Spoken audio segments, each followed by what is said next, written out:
the stranger's request, the rain outside the docking bay fell in thin silver lines, tapping against the metal roof like 1,000 tiny hammers. Inside, the air was warm, filled with the faint smell of burnt steel and machine oil. Jacques Orlin, a human welder, was packing up for the night. His tools were in their cases, the shop lights dimmed. Another long day on the far edge of the galaxy, nothing exciting, just fixing cargo haulers and fishing skiffs. He was halfway to locking the main gate when he heard the sound of soft, careful footsteps. A man stepped inside, hood pulled low over. His face, his long coat was dripping with rain, leaving small dark pools on the floor. For a moment, Jacques thought he might be another smuggler. There were plenty of those in this part of space. But something about the way the stranger moved was different, calm, controlled. "I need a repair," the man said quietly. His voice was deep, but smooth, almost too smooth, like someone used to giving orders. Jacques frowned. "We're closed. Come back tomorrow." The man reached into his coat and pulled out a small credit chip. He tossed it onto the workbench. It landed with a heavy clink. Jacques glanced at the chip's display. This was more than he earned in a week. For one repair? "It won't take long," the stranger said. "Just a hull plate." "It has to be done tonight." Jacques looked toward the dock. A ship was parked just outside the shop door. It was covered in grime and dust, the kind of filth that came from years of hiding in forgotten starports. The design was older than most ships he saw, but the shape was sharp, purposeful. "Why the rush?" Jacques asked. The stranger's head tilted slightly. "Because if it's not fixed by morning, there may not be a morning for either of us." That was enough to get Jacques' attention. He grabbed his torch kit and walked toward the ship.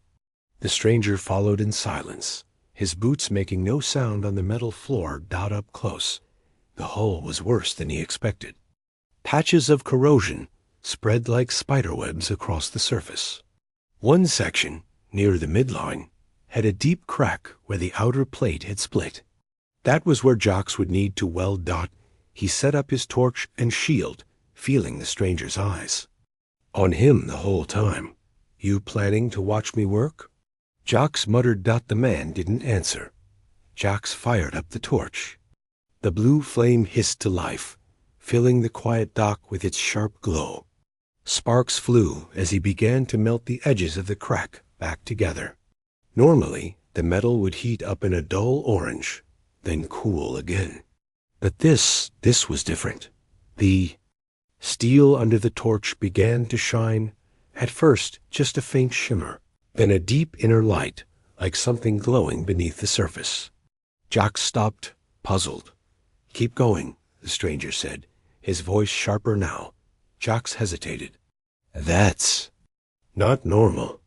There's something under here." I said, "Keep going." Reluctantly, Jacques pressed the torch back to the crack.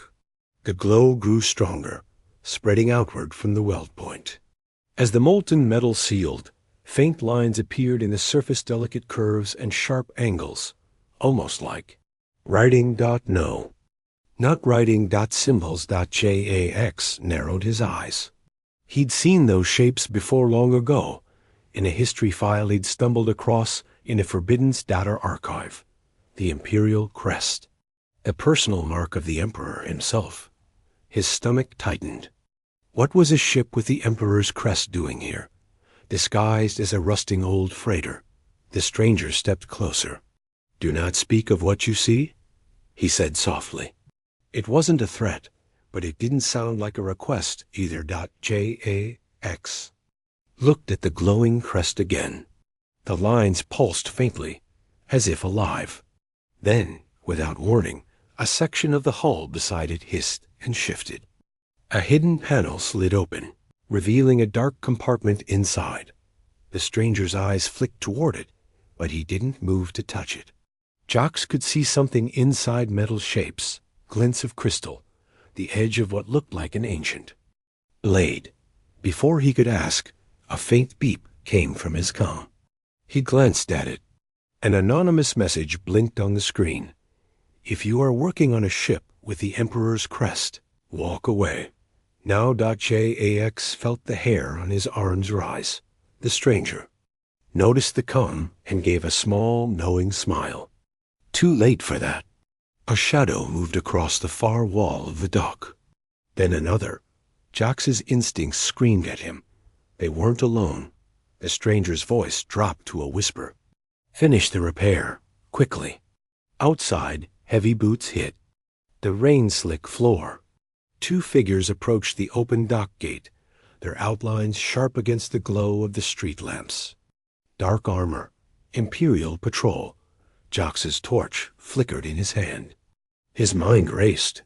This wasn't just another repair job anymore. This was trouble. Big trouble. The strangers outside stopped just short of the doorway. One of them raised a scanner. It beeped softly, pointing straight at the section of hull where the crest had appeared, the stranger standing beside. Jax didn't look worried, but there was something in his eyes now. A challenge. Jax swallowed hard, sparks still dancing from the tip of his torch. Whatever secret he'd just uncovered, it was about to pull him into something far bigger than a simple night's work. And the night was only just beginning. Asterisk, the glow in the steel, the scanner's sharp beep, beep, beep, cut through the hum of the welding torch like a warning bell. Jax's eyes flicked toward the two armored figures standing at the dock entrance. The taller one lowered his visor, revealing a face half covered in a metallic breathing mask. Cold, pale eyes locked onto Jax. Step away from the hull, the masked man ordered. His voice was deep and distorted, every word dripping with authority. JX froze, torch still in hand. Beside him, the hooded stranger didn't move. He's just fixing a crack, the stranger said calmly. Nothing more. But the glow under the steel wasn't fading. It was spreading, threading across the hull like veins of living light. The Imperial crest was now clear as day, each line burning brighter with an eerie, golden shimmer. The second armored figure stepped forward, holding a small black device. A thin red beam swept over the hull, pausing right at the crest. The device let out a sharp alarm tone. The man's helmet turned toward his partner. It's authentic, he said in a low voice. Royal mark. Jax's heart pounded. Royal mark? That meant this wasn't just some Imperial vessel. It was personal property of the Emperor himself. Owning, touching, or even looking at such. A ship without permission could mean execution.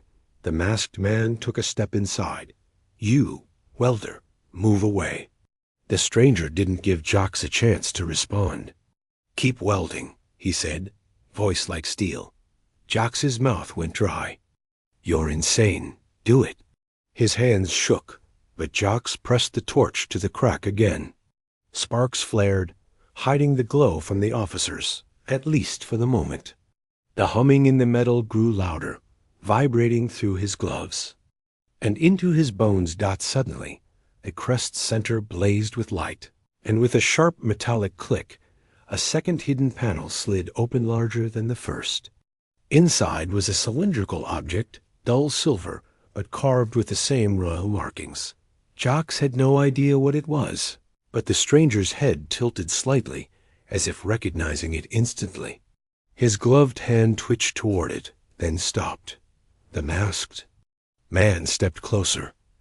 What was that sound? Jax pretended to focus on the weld, but his eyes darted to the side. He saw movement in the shadows behind the Imperial officers. Someone else was here. Not soldier shapes too small, moving too fast. The stranger noticed too. We're out of time, he murmured. The masked officer's hand hovered over his sidearm. Step away from the hull now. The stranger didn't even flinch.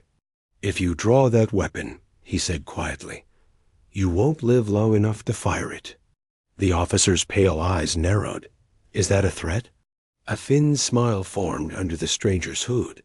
No, it's a prediction. Before the officer could respond, a sudden burst of motion erupted from the shadows. Two figures in black cloaks leaped onto the soldiers, silent but deadly. The dock was filled with the sound of muffled blows, the crackle of stun batons, and the metallic clatter of dropped weapons. Jacques stumbled back, nearly dropping his torch. The fight lasted seconds. When it was over, both Imperial officers lay unconscious on the wet floor.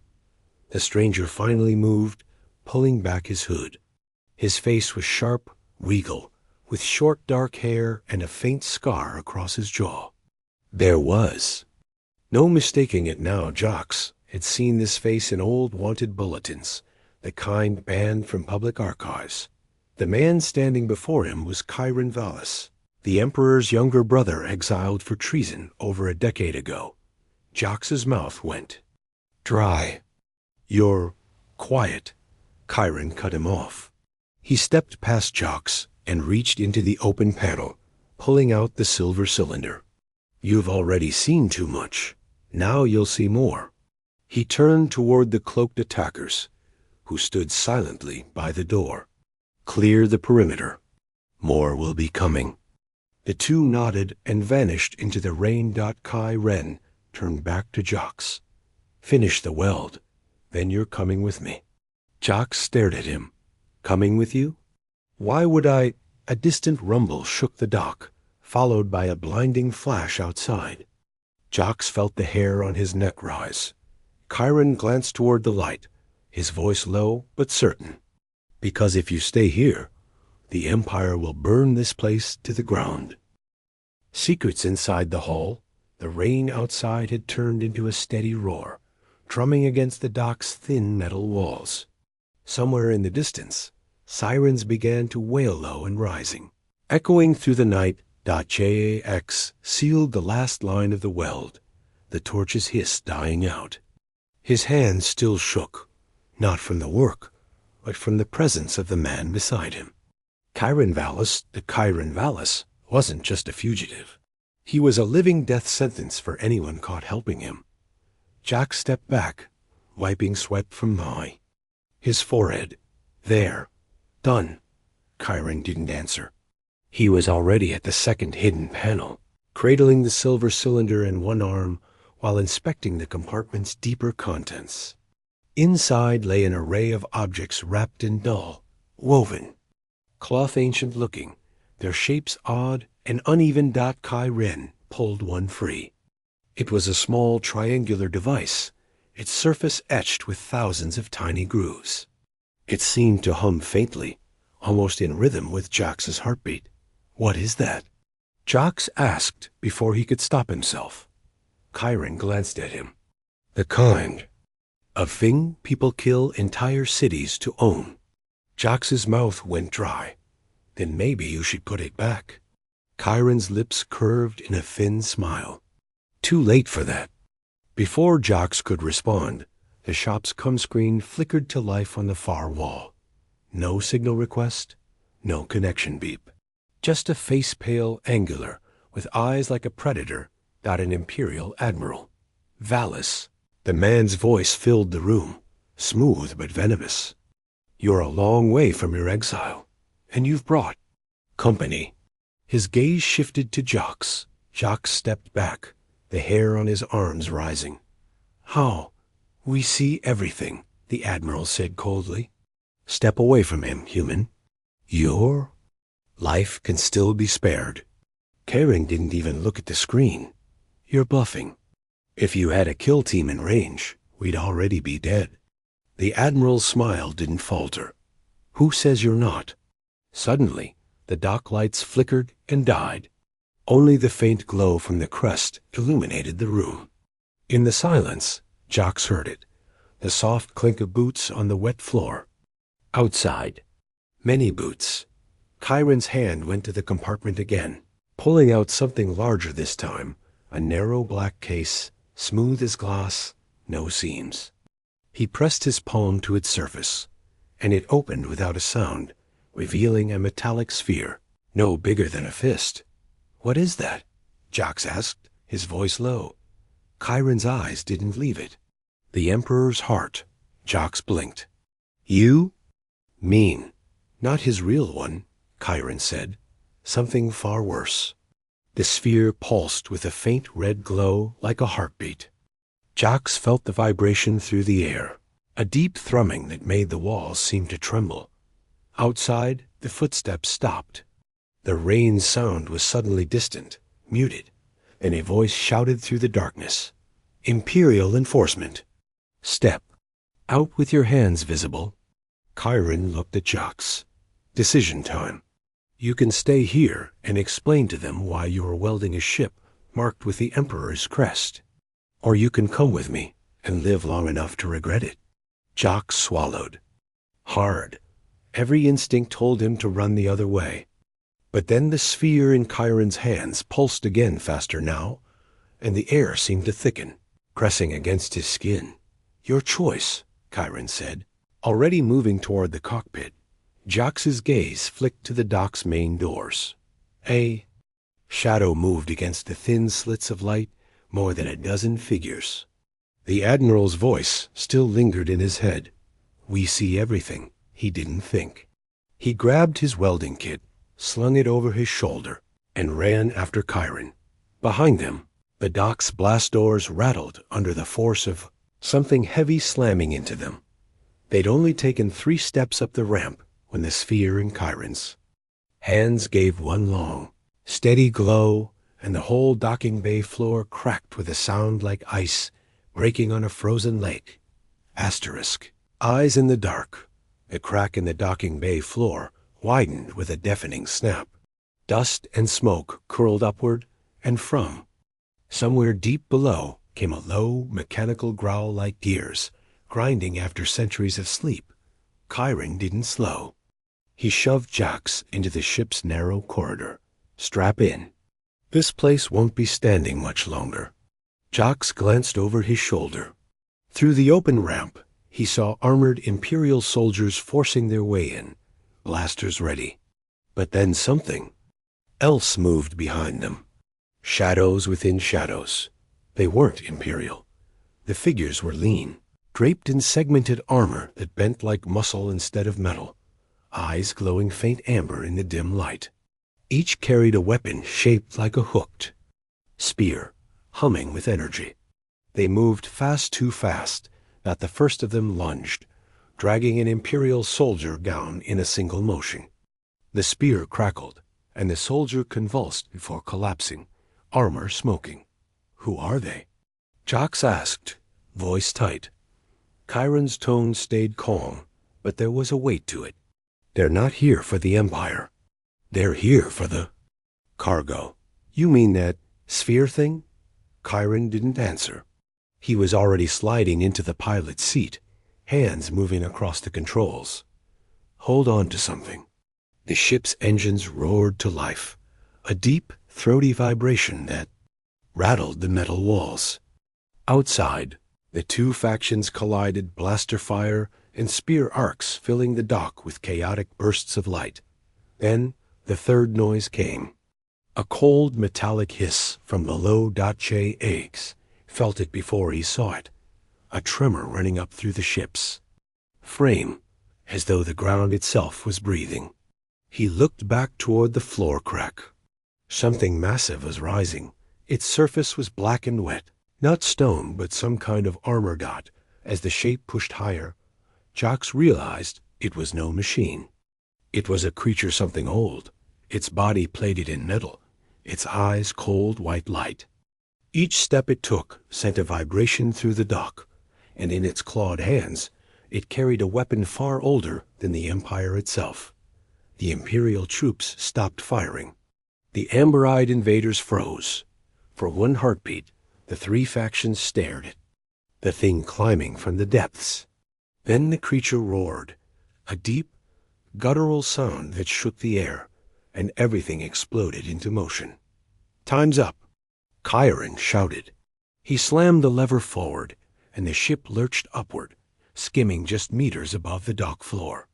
The ramp was still down, giving Jox a perfect view of the chaos they were leaving behind, blaster bolts ricocheting, spear arcs flashing, and that towering armored beast swinging its weapon like a scythe through both soldiers and raiders. The ramp sealed with a thud, cutting off the sound. Only the ship's engines remained, a constant, rattling growl. Jocks turned to Chiron. What was that thing? Chiron didn't look at him. A guardian. It was asleep until your welding woke it up. My welding? You didn't tell me I was cutting into. Would you have done it if I had? Jocks opened his mouth and shut it again. Through the cockpit window, the storm-washed skyline of the port spread out ahead. Behind them, flashes of light marked the battle still raging in the dock. But the comm system crackled to life, a voice. Cutting through the static, Dot. It wasn't the Imperial Admiral this time, Dot. It was a woman's voice, low and sharp. Chiron Vallis, hand over the relic, or we take your ship apart piece by piece. Chiron's eyes narrowed. They've found us. Whose? They? Jocks asked. Chiron's answer was a whisper. The ones who built it. Flight from the dock. The ship's thrusters roared, lifting them higher above the rain-slick rooftops. The city below was a maze of glowing towers and shadowed alleys, slick with stormwater. Lightning flashed, turning the skyline into a jagged silhouette dot behind them. The comm still hissed with the woman's voice. You have 1 minute, Chiron. Surrender the relic, or we burn the city to find you. Chiron's hands moved quickly over the controls, cutting the comm without a word. They'll try to box us in. Hold on. Jocks gripped the seat as the ship dove between two massive cargo spires. The wind screamed past the hull. Below, the streets were already filling with panicked people scattering as sirens wailed. A shadow swept over them. Jocks looked up and saw 3 sleek black craft descending from the storm clouds. They moved like predators, silent until their weapons lit up. Blue beams streaked past the cockpit, cutting clean lines through the rain. Who are they? Jocks shouted. Chiron's jaw tightened. The architects. They built the relic, and they want it back. Another blast shook the ship, alarm screaming. Panels sparked overhead. Jocks' heart pounded as Chiron banked hard, scraping the edge of a tower so close to metal-grown Dot in the co-pilot's seat. The silver sphere sat in a locked cradle, still pulsing faintly. Jocks couldn't look away from it. What's so special about that thing? Chiron kept his eyes on the sky. It's a seed. A seed? A seed that can grow a mind. Jocks blinked. You mean like AI? Chiron shook his head. Not like AI. The architects used these seeds to birth entire fleet ships that could think, learn, and never die. The Emperor spent decades hunting them down, destroying everyone except this. The comm suddenly crackled again, this time a different voice, sharp and commanding. It was the Imperial Admiral. Vallis, you give that relic to them, and the galaxy burns. Hand it to me, and I can end this here. Jocks glanced between Chiron and the comm panel. So, both sides want it, but neither should have it? That's the idea, Chiron muttered. Dot, the nearest black craft, swung around in front of them, weapons glowing. Chiron's voice went deadly calm. Time to see if you're more than a welder, Jocks. Jocks' stomach sank. What does that mean? Chiron yanked open a side panel on the console, revealing a mess of wires and a small interface. If you can overcharge the forward emitter coils, we can make one shot big enough to blow a hole in their line. I weld steel, not... Chiron's eyes locked on him. You weld, you live. That was all the convincing Jocks needed. He dropped to his knees, hands diving into the cables. The smell of ozone and hot metal filled the cabin. Sparks jumped as he twisted and fused wires, feeling the ship's hum shift under his touch. Now, Chiron barked. Jocks slammed the connection home. The ship's forward emitter glowed blinding white, a beam ripping through the storm like lightning given. Form. It struck the lead craft, tearing it apart in a flash of blue fire. The shockwave rattled their hull, but the path ahead was open, at least for now. Chiron pushed the throttle forward, the city dropping away beneath them. Good work, welder. Jax leaned back, chest heaving. That was insane. Chiron's gaze flicked to the sphere, still pulsing in its cradle. You've got no idea how insane it's going to get. Behind them, the two surviving black craft adjusted course, still hunting. And far below, in the rain-choked streets, the armored guardian from the dock stepped out into the open, tilting its head toward the sky. Tracking them, Asterisk the Emperor's brother, the rain thinned as they broke through the storm front, revealing the cold black of open space. The city's lights were now a faint glow below, but the pursuit was far from over. The two remaining black craft were still on their tail, flying in perfect unison, never firing unless they had a clean shot. Jax wiped sweat from his brow. His heart was still pounding from the shot that had destroyed the lead ship. So, you're the Emperor's brother. Chiron didn't deny it. Half-brother. Different mothers, same father. I inherited his face. He inherited everything. Else, and the exile? Jax asked carefully. Chiron's hand stayed steady on the controls. I refused to serve him. He calls it treason. I call it survival. Jax leaned forward. So you're stealing this relic to stop him? Chiron's mouth twitched into a thin smile. That's the story I tell people. The words hit heavier than Jax expected. Meaning, that's not the real reason? Chiron didn't answer right away. His eyes flicked to the silver sphere. In its cradle, the steady red pulse had quickened, almost like it could hear them. I want the relic, because no one should have it, Chiron said finally. Not him, not the architects, not the council. The galaxy's been ruled by liars for too long. This changes that, Jax frowned. Changes it how? Imagine, Chiron said slowly, a fleet that doesn't obey a throne, doesn't answer to credits or bloodlines only to the one who wakes it. And I'd be the one holding the key. There it was, not pure rebellion, not pure justice, power. Before Jax could reply, the ship jolted hard one of the black craft had fired, scoring. A glancing hit. Alarms flared, and Chiron gritted his teeth, diving toward a dense asteroid belt ahead. The cum crackled again, this time, not the admiral or the woman from before. A new voice, deep and resonant, almost inhuman. Chiron Vallis, return the seed. Your claim is not recognized. Chiron muttered, Great. Now they send the keeper. Jax's grip on the seat tightened. Keeper? Chiron glanced at him. The oldest of the architects. The one who built the first minesship. If he's here, we're running out of time. The ship plunged into the asteroid belt, rocks spinning past in the viewport. The black craft followed, moving with unnatural precision, weaving through gaps that should have been impossible at that speed dot in the cradle. The sphere's pulse quickened to a rapid rhythm. For a moment, Jax swore he could hear something like a whisper curling around his thoughts. Wake me. He shook his head. Chiron. I think it's trying to talk to me. Chiron's expression darkened. Don't answer it. But don't. Ever. The asteroids thinned, revealing the glimmer of open space beyond. And something massive drifting there. Jax's breath caught. It was a ship, but unlike anything he'd seen, long, curved, and covered in living metal that seemed to breathe. Lights ran across its hull like veins, and its sheer size blotted out the stars. That, Chiron said grimly, is the Keeper's flagship?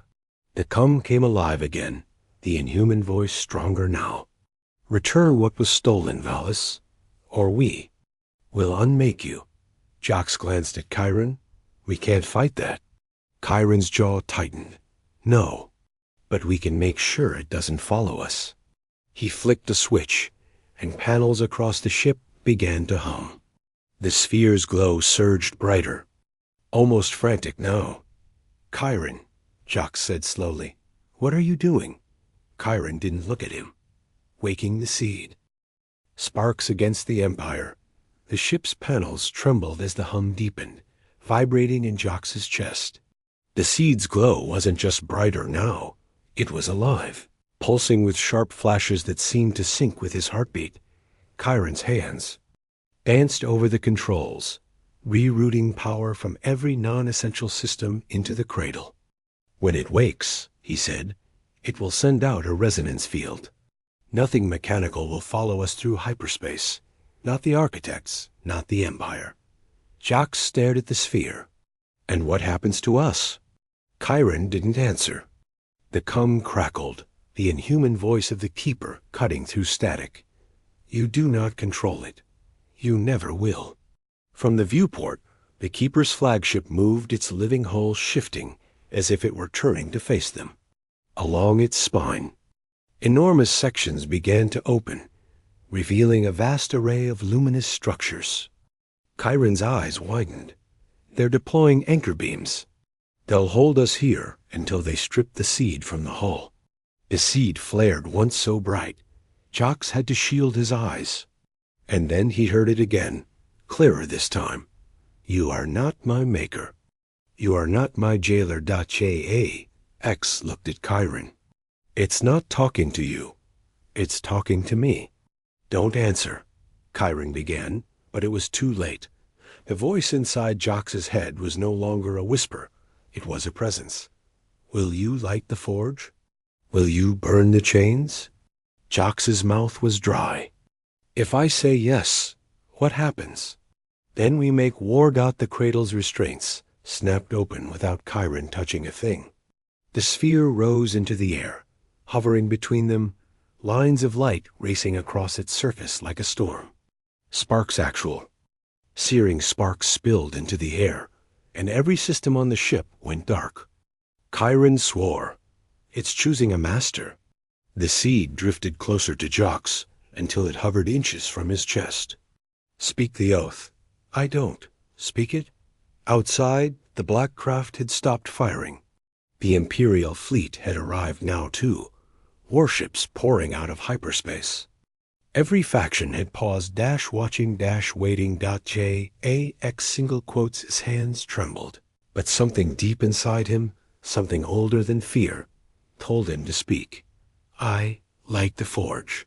I burn the chains." The seed's glow erupted into a blinding flare. They shot out into space like a beacon. The flagship shuddered. The imperial warships shuddered. And then through the darkness shapes emerged ships not like any Jacques had seen before. Their hulls looked forged from molten metal and starlight, moving with the grace of predators. Dozens, hundreds, forming around them in a defensive ring. The seed's voice filled his mind, and for the first time, it sounded almost human. "Who do we burn first?" Chiron was staring at him like he'd seen a ghost. You woke it?"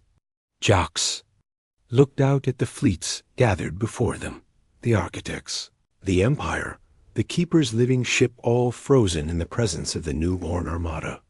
He tightened his grip on the console. All of them. The first of the new fleet broke formation, weapons charging.